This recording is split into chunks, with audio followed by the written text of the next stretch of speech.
It is very unfortunate that this is happening in our society. What is running through my mind and what should be running through our minds is clearly what could have been done better. Yes. Because we always say that with one good deed, there's a learning moment, and with another bad deed, there's always another learning moment. This is not something that we would like to wish to say that we want to be learning through such unfortunate incidences. But looking at it wholesomely, I would actually point it out more on what is affecting the society, what is affecting us as a people. Because these particular firearms, you could be calling it negligence on one word, but I don't know how we would place it on that, because I believe there should be some investigations going on, and we would be in a position to preempt those investigations, or to say that I am an expert in knowing what happened on the scenes, because I've never visited any of those scenes.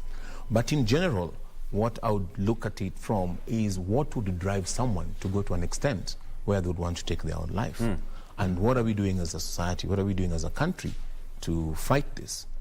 As you've clearly put it, this is a very sad case, and some of these cases that have been coming up, you could be saying that they're frequent because they are one-off cases that are coming up. And they are not cases that we should be having. We have got rules and regulations which have been set up on how firearms are supposed to be handled, how they're supposed to be stored, and how we are supposed to operate or be with them. We have several incidences and several cases where we've seen that a case that was supposed to have been a fatal case has been saved by situational awareness, or by the parent, or by a neighbor, or by somebody else being able to recognize certain symptoms before something drastic happens. But the three cases that you've mentioned, if I may zero into them, you would find that one or two cases would actually be brought up by the technology system that we have today.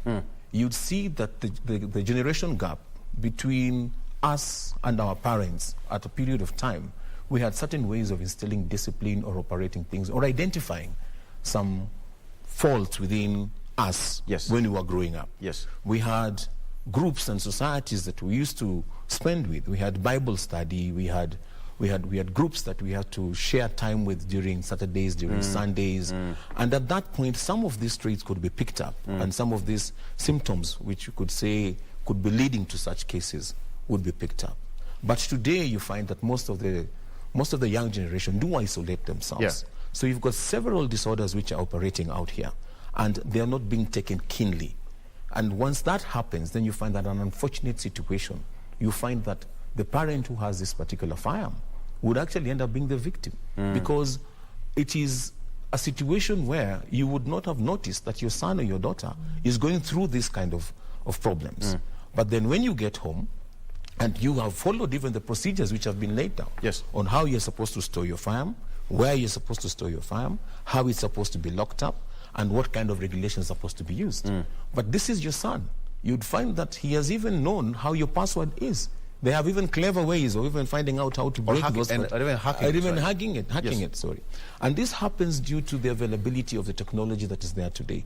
There is through YouTube, you can even be told, if you go into your phone now and you check on how to hack a certain safe, it brings you how to try from the top to the bottom and such kind of things, which we must also agree that with the times that we are in today, how do we prevent that information from getting to our young men? It will be it is a very difficult task to carry in that line.